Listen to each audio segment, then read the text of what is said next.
masarap talagang mag-enjoy ngayong tag-init. Pero may kalaban ng ilan kapag ganitong panahon. At yun po ay ang balingoy-ngoy o yung pag-nosebleed. Nakatutok si Steve Dailisan. Sa tindi ng sikat ng araw ngayon, ang sorbetes tila wa-epek na sa sobrang init.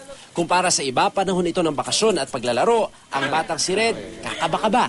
Sa nipis kasi ng lining ng kanyang ilong at labis na init ng panahon, baka raw muli na naman siyang mag-nosebleed o balingoy-ngoy. Pag ganitong kainit, hindi po ako lumalabas or kaya pumapanik sa taas kasi po sobrang init sa taas. Tapos dyan lang ako sa baba, nakatodo po yung electric fan para hindi mainit. 13 anyos pa lang si Red at 8 taon na siyang may balingoy-ngoy. Nung isang linggo nga lang, nag-nosebleed na naman siya. At dahil madalas niya itong danasin kahit saan, sa classroom o sa bahay, sanay na raw siya. Lalagay lang po ako ng basang towel na malamig o kaya nakabalot sa yelo sa noo para nga daw tumigil na yung dugo. Binili na rin siya ng pedya.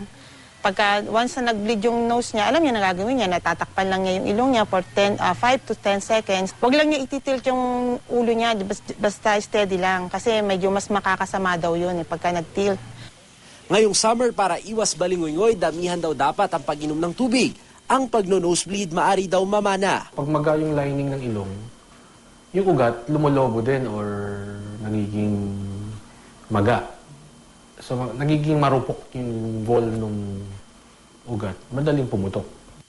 Maliban sa manipis ang lining ng ilong, posible rin daw na magkabalingoy-ngoy ang mga may sipon at yung mga palagi ang ginagalawang ilong. Ang nosebleeding, posible daw habang buhay o pwede namang mawala pagtanda ng mga bata, lalo kung kakapal ang lining ng ilong. Pero dapat tandaan ngayong tag-init. Or huwag mo itatapat yung air condition sa bata. Lalo magdadry yung ilong. Dudugo din yun, no? Kung persistent pa rin yung nosebleeding, para sigurado, pa-evaluate sa specialista na, sa ENT. At may payo rin si Doc na first aid sakaling tablan kayo ng sobrang init. Kumuha ng cotton ball, at i-stretch out. Babasain nyo to ng ice water. Assuming, kunwari, yung left ang nagbi-bleed, papasok nyo lang dahan-dahan sa ilong. Okay? Tapos, i-press for a few minutes.